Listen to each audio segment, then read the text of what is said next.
Assalamualaikum, apa kabar kaburang? Salam sejahtera untuk kamurang yang sudah menonton daripada episod kepada satu episod dan episod lagi live session di BKK TV. Dan episod kali ini bersama dengan saya Raswin, kita akan bincangkan satu topik yang cukup dekat dengan kita sebab kita pun sekarang ni tengah buat online. Jadi kali ini kita akan bercerita mengenai e-usahawan. Apa itu e-usahawan dan bagaimana anda boleh menjadi seorang e-usahawan? Sama-sama ikuti live session di BKK TV kali ini.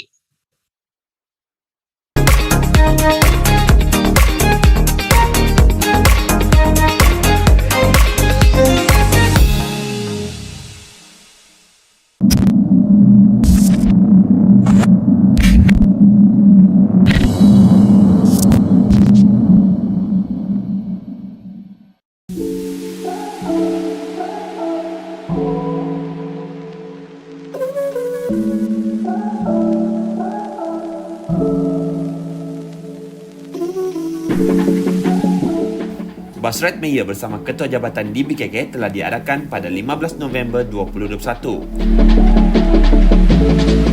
Sesi ini dihadiri bersama 12 buah jabatan dan timbalan-timbalan Ketua Pengarah di BKK dari sektor pengurusan kewangan, perancangan dan pembangunan, khidmat pengurusan dan operasi.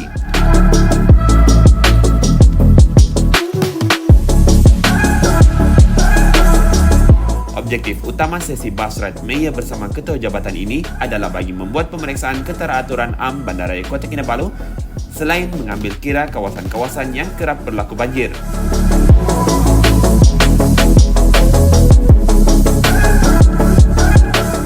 Bermula dari pusat bandar, lawatan tersebut diteruskan dan dipantau sehingga ke kawasan Tanjung Aru, Kepayan, Lapangan Terbang, Bukit Padang, Kolombong, Likas dan berakhir di bangunan Ibu Pejabat di BKK.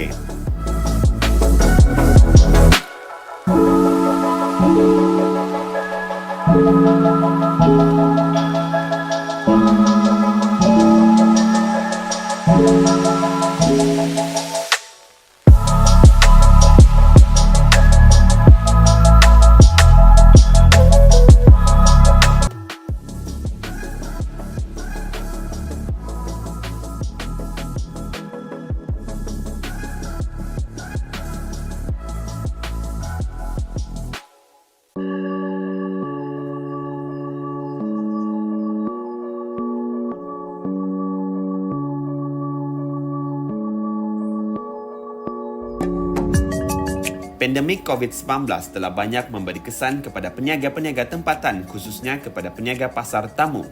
Ramai yang mengeluh dan terpaksa menangguhkan perniagaan. Inisiatif di BKK dengan membuka semula peluang perniagaan kepada penduduk tempatan menerusi pembukaan tamu lokal di dua lokasi, Kampung Kokol dan Kampung Darau Menggatal, pastinya akan memberi sedikit nafas lega.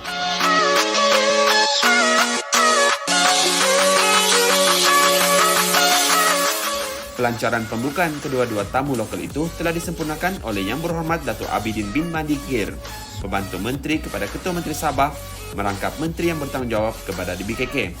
Turut bersama Mayor Bandaraya Kota Kinabalu Datuk Nurliza Awang Alif dan Ketua Pengarah di BKK Puan Junaina Abi.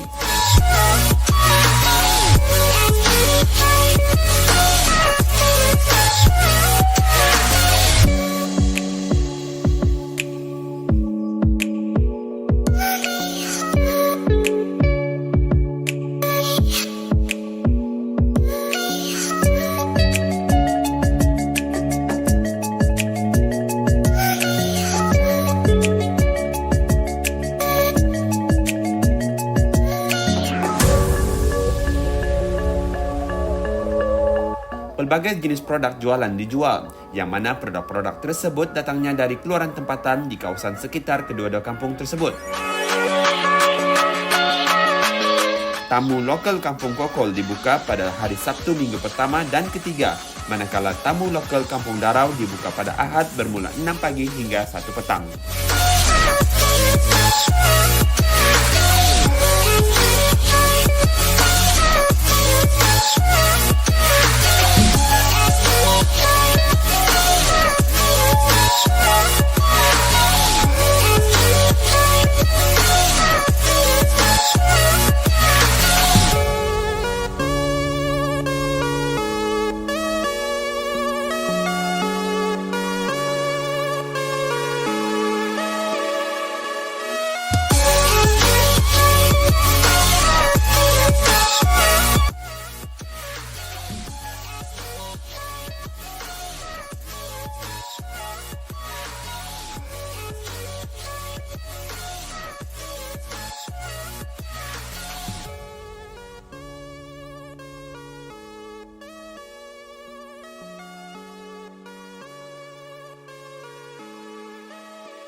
Baik, kita bertemu kembali dalam live session DBKK TV. Untuk episod kali ini kita akan bercerita pasal e-usahawan.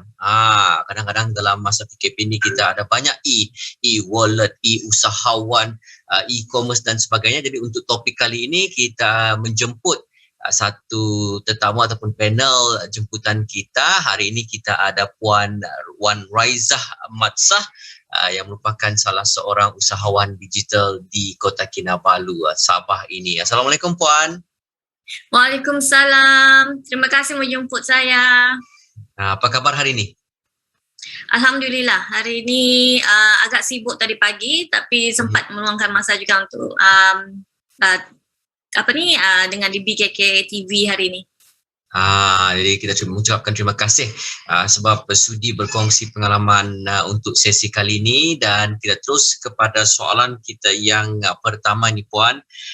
Kita sedia maklumlah kan Puan, dalam masa PKP dan pandemik COVID-19 dan PKP ini sebenarnya dalam satu hikmah yang lain juga membuka peluang kepada usahawan-usahawan ataupun peniaga-peniaga yang ada sekarang ini beralih daripada pemasaran fizikal kepada pemasaran ataupun jualan online.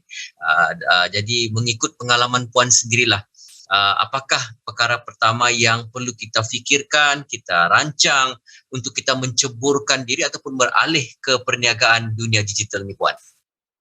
Okey, sekali lagi terima kasih kepada Tuan Razwin kerana menjemput saya hari ini. InsyaAllah saya akan cuba menjawab soalan mengikut kesesuaian kita punya digital era sekarang ni ya.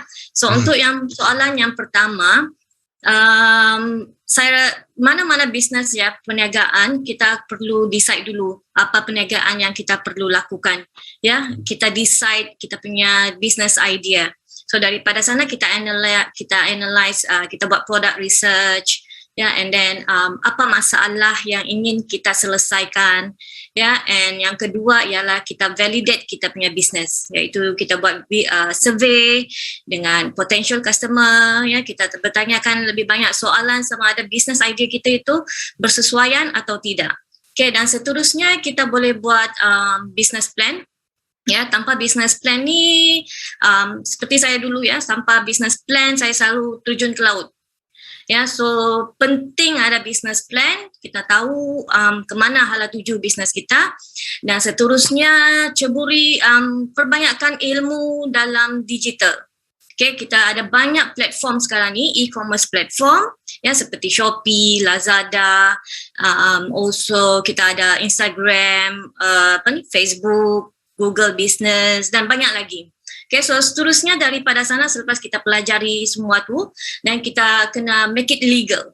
Maksudnya ialah apply lesen perniagaan. Okay, walaupun kita berniaga di rumah seperti saya hanya berniaga di rumah, memang 100% online, tapi saya mempunyai lesen yang berdaftar. Ya, dan seterusnya juga saya pelajari rules apabila kita berniaga di online.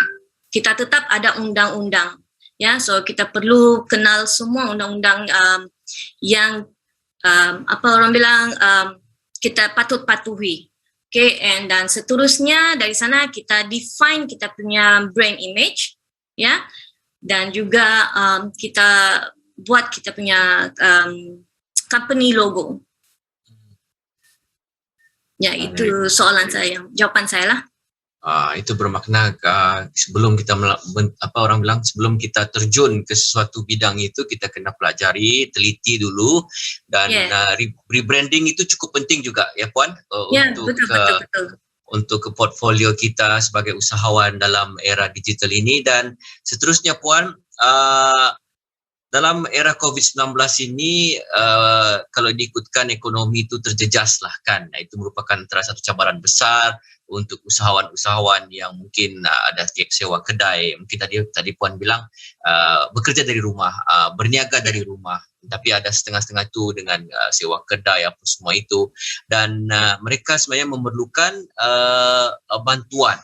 Mereka memerlukan guidance, panduan. Jadi mungkin Puan boleh kongsi mungkin ada skim-skim daripada kerajaan ataupun institusi-institusi kewangan yang boleh membantu untuk mereka memohon dana untuk menceburkan dalam perniagaan digital ni, Puan.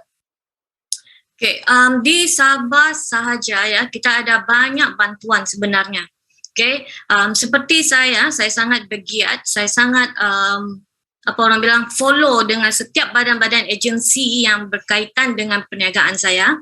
Okay, so contohnya seperti MDEC, saya rasa MDEC semua orang tahulah. Okay, so MDEC kita ada untuk di Sabah kita ada DIDR dan MID dan juga MARA, dan saya juga mengikuti perkembangan daripada kraft tangan Sabah, cawangan Sabah, sebab saya perniagaan saya dalam kraft tangan.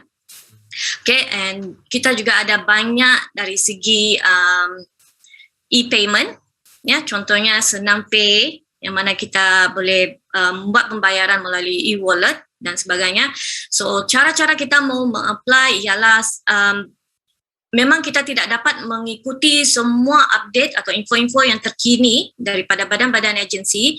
So, cara saya ialah saya follow setiap page ataupun media sosial di Facebook dan Instagram. So, daripada sana selalu saya dapat information. Ya, contoh seperti baru-baru ini Cendana, iaitu under penjana. So, mereka juga banyak membuat bantuan. Ya, so dari sana saya apply. Dan jangan putus asa sebab tidak semestinya kita apply satu kali kita dapat terus, ya. Tidak dapat apply lagi sebab yang apply ni bukan sikit, ramai. Ya, sebab pandemik ni usahawan mikro tumbuh seperti cendawan. Ya, semua ingin terlibat dalam digital. So, jangan putus asa dan selalu dapatkan information daripada badan-badan kerajaan, tidak semestinya hanya daripada media sosial, tetapi boleh pergi ke pejabat-pejabat yang berkenaan, ya, bertanya dengan kaunter-kaunter di sana, dan juga pentingnya kita punya circle of friend, kita boleh bertanya, ya, di mana mereka selalu dapat kadang-kadang macam packaging. Ya, kita perlukan packaging yang cantik. So, untuk buat packaging yang cantik, kita perlukan modal, kan? Sebab dia bukannya harga yang beratus, tapi beribu. So, dengan daripada sana, kita boleh dapat dana daripada MARA. Seperti saya dapat daripada MARA. Saya pergi ke MARA, bertanya bagaimana MARA dapat membantu saya. Dan mereka bagi tahu, okay, kita ada dana ini, dana ini, dana ini. Dan kita tinggal pilih, and then isi borang, dan bagi apa-apa dokumen yang diperlukan, dan InsyaAllah kita boleh dapat. Itu dia antara yang menarik minat saya tadi. Puan bilang kalau apply satu kali tidak dapat, kita apply lagi. Sebab ini ini merupakan satu bantuan ataupun skim bantuan yang dibuka kepada semua. Jadi ramai yang apply.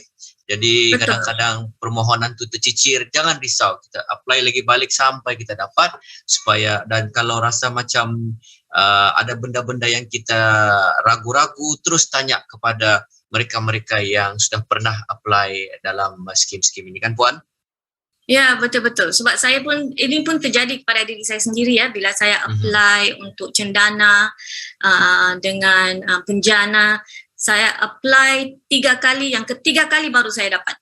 Alhamdulillah. Tengok itu, mesti gigih.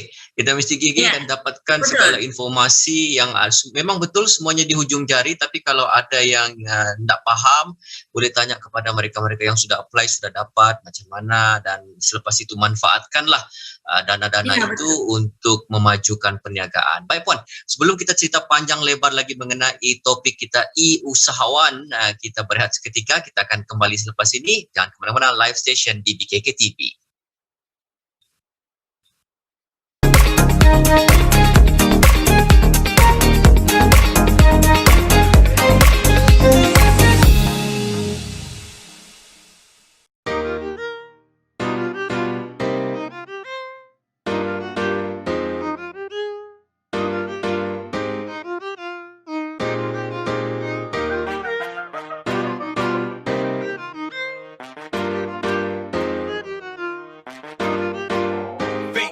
Entertainment.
SOP Pasar dan Tamu Dewan Bandaraya Kota Kinabalu.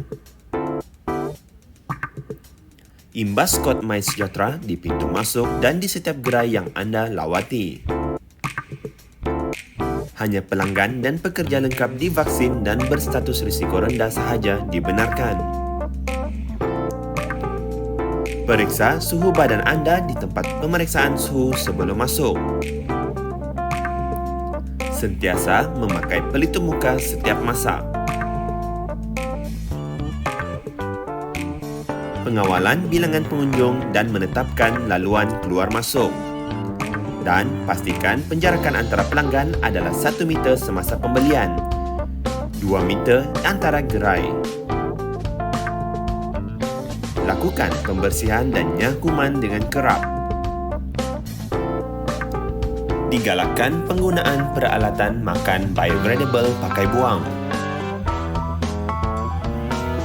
Sediakan fasiliti mencuci tangan atau hand sanitizer dan pekerja wajib membersihkan tangan dengan kerap. QR Code MySejahtera perlulah disediakan di setiap gerai. #Kita Jaga Kita, #KK Sejahtera.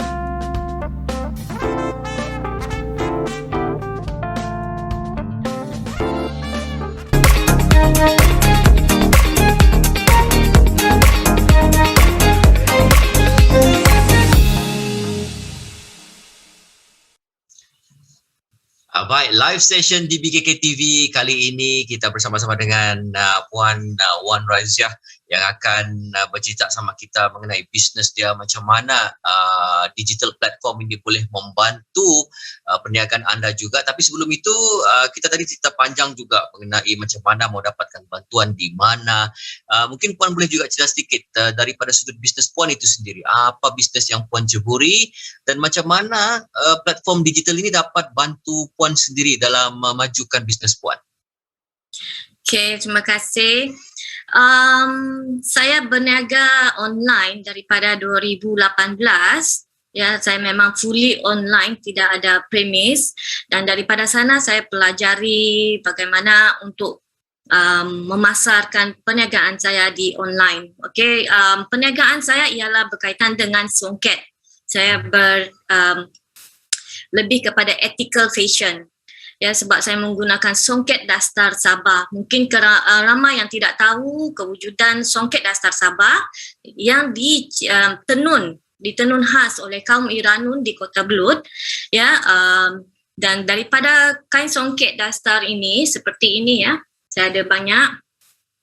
Semua ini adalah songket dasar Sabah yang ditenun khas.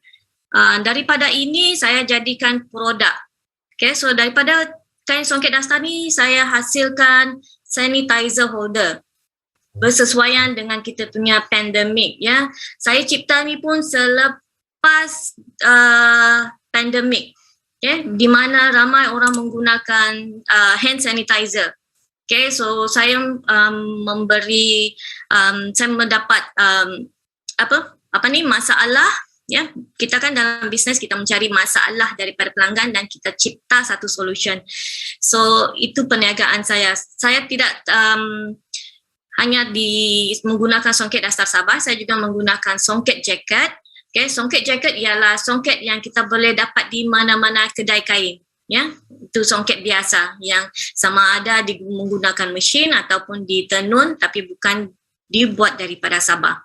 So daripada sana saya buatkan dari jaket seperti yang saya pakai ini, songket jaket ya. Selain daripada songket jaket saya buat necktie untuk wanita dan lelaki dan juga pouch ya seperti ini. Sebentar. Okay, yang ini. Ya, semua produk saya daripada songket. Okay, so daripada tahun lepas ya, sebelum ni memang saya guna online, so memang tidak ada masalah. Saya hanya perlu mempelajari bagaimana untuk memasarkan perniagaan di media sosial dan juga Google ya. And selepas yang pandemik tahun lepas, bisnes saya memang merundum ya, jatuh, bukan disebabkan orang tidak mau membeli, tapi lebih kepada berhati-hati. Kan masa tu semua orang tidak bekerja, tidak berniaga, so semua orang berjimat cermat. Okay, so tapi dalam masa period tu saya tidak putus-putus buat marketing. Ya, saya setiap hari saya konsisten buat video dengan design produk, and then saya post di FB dan IG, dan ia membantu selepas lockdown dibuka semula. Okay, dan ramai orang start membeli saya punya produk dan saya sangat bersyukur. So daripada sana saya belajar apapun keadaan, kita jangan stop, ya, sama ada kita teruskan ataupun kita pivot bisnes. Maksudnya kita ubah. Jika saya buat dalam fashion, mungkin saya buat makanan pula. Okay, so jalan sentiasa ada. Dan daripada sana juga saya dapat saya punya pelanggan menggunakan digital. Sebelum ni lebih kepada orang Melayu sebab songket kan, songket lebih berkaitan, lebih dekat dengan orang Melayu. Tetapi kaum India dan Cina juga membeli produk saya. Okay, dan saya pelajari daripada sana bukan hanya Melayu meminati songket, ya, semua kaum meminati songket. Dan 60% saya punya pelanggan daripada online. Ya, so sebelum ni kalau ada bazar, sebab saya aktif dengan bazar, ya, kalau ada di ADR atau MARA, saya akan ikut semua bazar. So 40% daripada jualan tu dan 60% daripada online. So dia sangat membantu ya sebenarnya digital. Kalau saya lebih fokus dan menggunakan iklan, ya kan, dalam FB Ads, dia ada FB Ads, IG Ads, semua tu kan. Kalau kita guna dengan betul, ya, saya boleh 100% pelanggan daripada online. Jadi itulah dia. Kalau dilihat tadi dengan produk-produk yang Puan sudah kasih tengok, berasaskan songket dan inovasi juga yang Puan lakukan menjadikan kalau saya boleh katakan craft, ya, craft daripada untuk hand sanitizer dan tadi ada juga pouch. Itu satu inovasi yang cukup kreatif. Dan secara pribadi juga Puan, walaupun tadi Puan sudah cakap Puan memang bermula dengan online business. Daripada sudut pandang Puan sendiri, digital marketing ini mungkin ini khusus kepada mereka yang ingin beralih daripada yang ada premis, yang ada kedai apa semua, mau beralih fully kepada online. Adakah ia betul-betul membantu Puan? Bagaimana pandangan Puan tentang ini? Bagi saya sangat membantu. Sejak 2 tahun lepas, ya, saya mengikuti program NAWEM, iaitu NGO khusus untuk wanita entrepreneur, women entrepreneur di Semenanjung, ya. Dan saya banyak pelajari bahawa marketing, digital marketing ni tidak terhad hanya kepada bisnes kecil. Ya, tetapi actually yang bisnes yang besar-besar pun menggunakan digital marketing, dan of course mereka punya budget lebih besar berbanding dengan kita yang micro ni. Okay, and kalau kita tengok pun sebelum ni banyak fashion store di Imago atau di mana-mana shopping mall tutup dan mereka start buat online. Kan? So macam kalau macam saya tidak mau terhad hanya dengan buat marketing online, tetapi saya juga aktifkan diri dalam LinkedIn, ya, untuk promote diri saya. Ya, sebab personal branding pun penting, ya, bukan hanya produk. Sebab kalau kita hanya menjual produk, sebenarnya orang akan bosan. Ya, orang akan cepat naik muak tengok kita punya produk, asyik menjual kan. So kita kena pelajari marketing, digital marketing yang sebetulnya. Okay, jangan hanya kita mau it's like macam kita paksa orang untuk melihat kita punya post, kan. Sebab kalau yang saya pelajari lah, ya, daripada mana-mana program, orang hanya akan scroll, ya, FB atau IG 3 saat. Dia hanya tengok, okay, kalau benda tu menarik, dia akan klik, dan sama ada dia akan follow, dia akan like, dia akan komen. Tapi kalau yang tidak menarik, dia akan scroll. Okay, so sebab tu bagi saya penting untuk kita pelajari marketing, Ya, bukan hanya untuk bisnes kita, ya, tapi untuk kita punya brand. Ya, sebab itu mana-mana pun kalau kita lihat perniagaan yang besar, bila kita tengok brand tu kita sudah tahu. Seperti McDonald, even color, warna-warna tu pun kita sudah tahu. McDonald warna merah, kuning, kan, dengan Milo hijau. So saya banyak pelajari daripada program-program yang saya ikuti tahun lepas. So jangan terhadkan diri anda, senang saja, ini digital kan, kita post, tapi sebenarnya tidak, ya. Dia ada dia punya tricks and rules and regulation, macam mana kita mau faham minda pelanggan kita.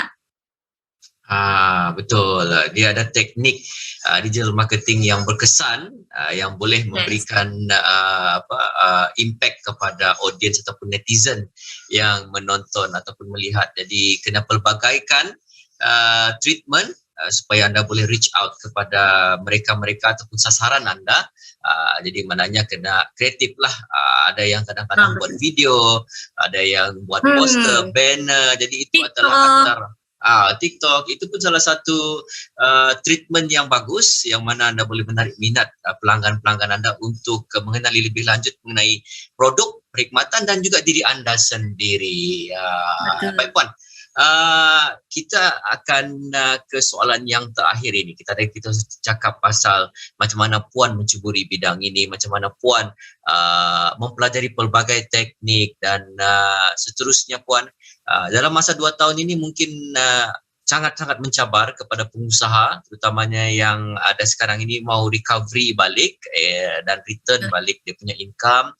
Masa depan ataupun hala tuju digital marketing. So, kalau diikutkan Puan, sebelum pandemik ini pun 2019 kita sudah ada digital marketing ini, tapi tidak dimanfaatkan sepenuhnya.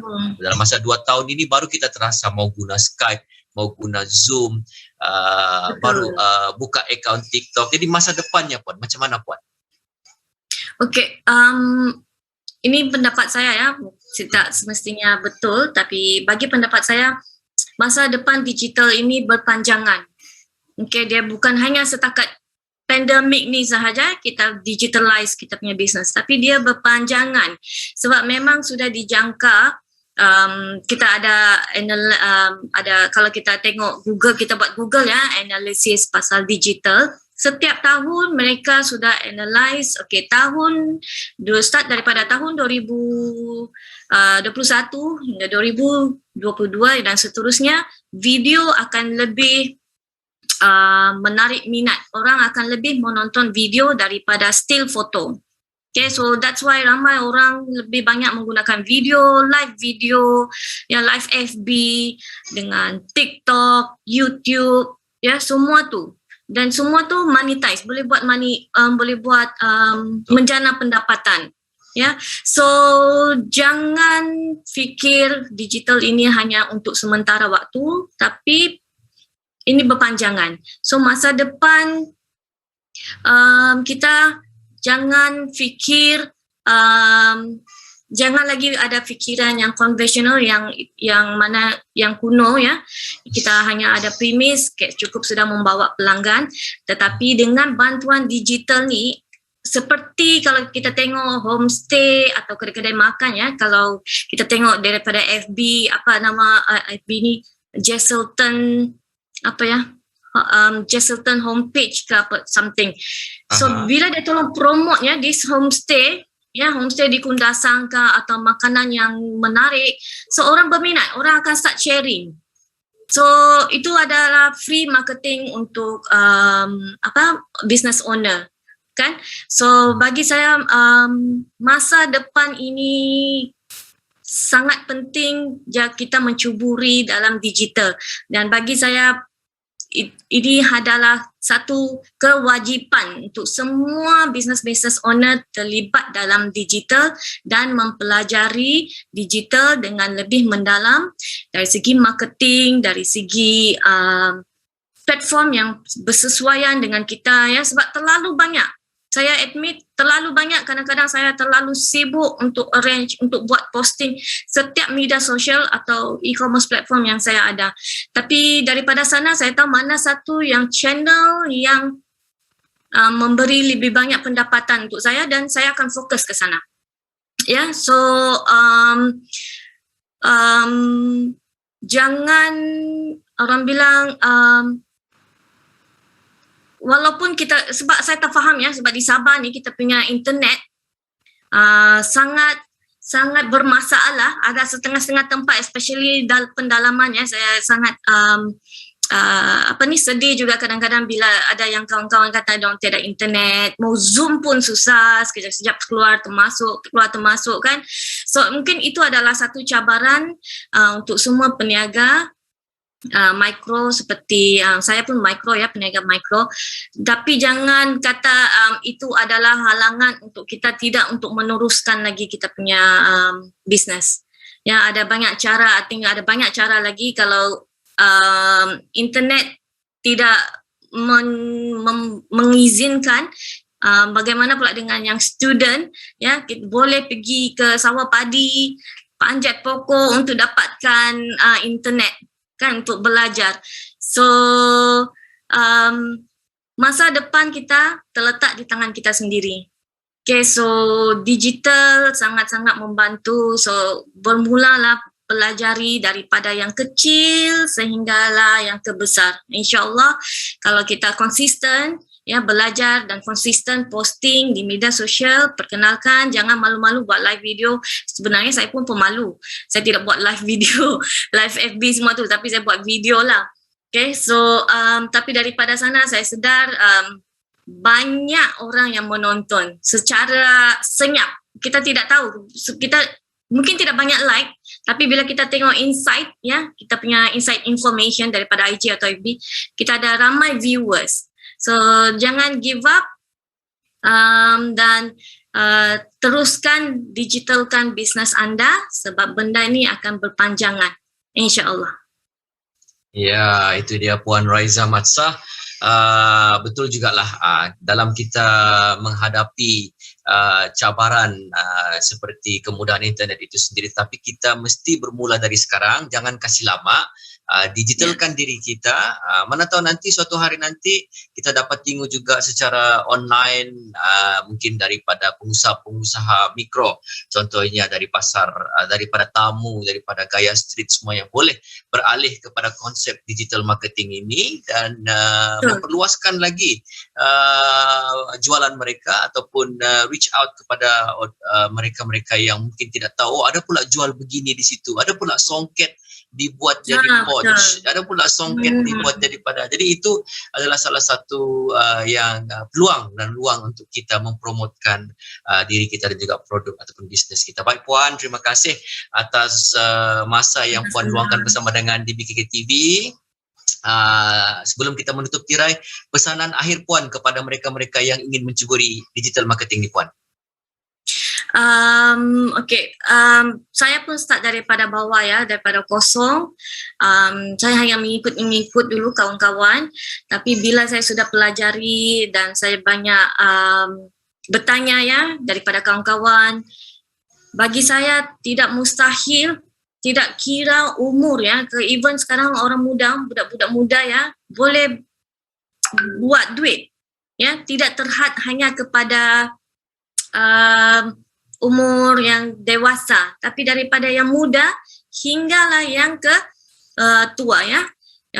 Even umur 60 pun sudah start buat bisnes sekarang ni ya. Alhamdulillah saya ada kawan-kawan yang umur 60 tahun pun sudah start bisnes, walaupun dia malu tapi dia berusaha ya, walaupun dia tidak tahu tapi dia sanggup belajar ya. So bagi saya ilmu ini bukan hanya untuk certain orang ya, certain group, dia semua orang. So sebab kita punya masa depan di tangan kita sendiri, bukan dengan orang lain ya, tapi dengan usaha kita, dengan kita punya determination, consistency dan orang bilang, kita tidak takut dengan apa yang orang akan kata kepada kita.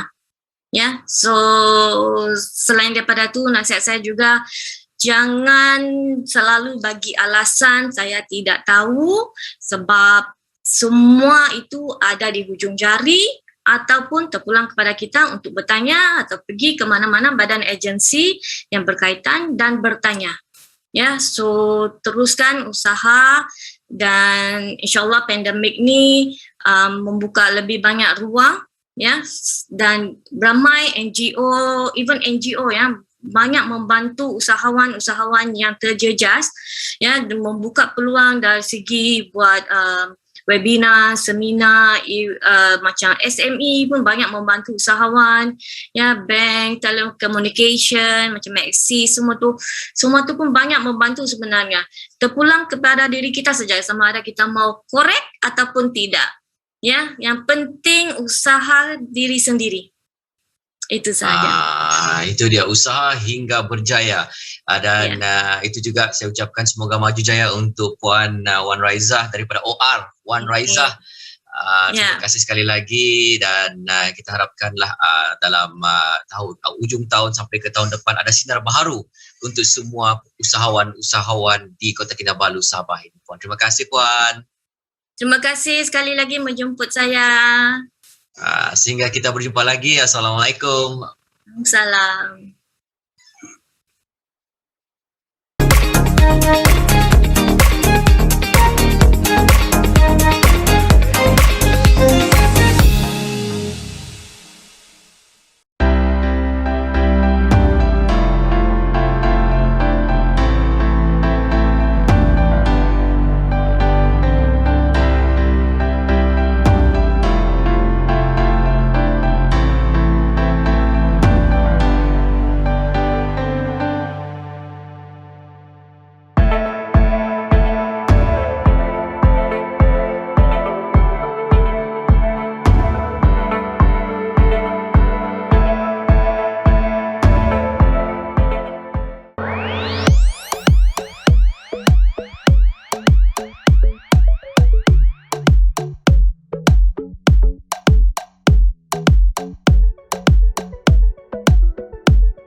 Baik, demikian tadi kita bersama dengan Puan Wan Raizah yang merupakan e-usahawan, berkongsi bersama dengan kita dalam live session TBK TV mengenai bagaimana menjadi seorang e-usahawan. Yang paling penting yang saya boleh simpulkan di sini adalah jangan putus asa dan cubalah berfikir di luar kotak dan masukkan anda dalam satu platform yang sekarang ini cukup trending. Gunakanlah kemudahan ini dan manfaatkan sepenuhnya untuk memajukan diri anda dan juga perniagaan anda dalam digital platform. Jadi jangan malu bertanya, pastikan anda bertanya dengan orang yang betul ataupun agensi yang betul untuk mendapatkan bantuan, panduan dan terus memberikan anda peluang dan ruang untuk anda memajukan diri anda sendiri. Baik, terima kasih kerana mengikuti siaran live session TBK TV untuk kali ini. Sehingga kita berjumpa lagi. Jangan ke mana-mana, terus bersama kami di live session TBK TV. Assalamualaikum, bye-bye, Sabah Maju Jaya.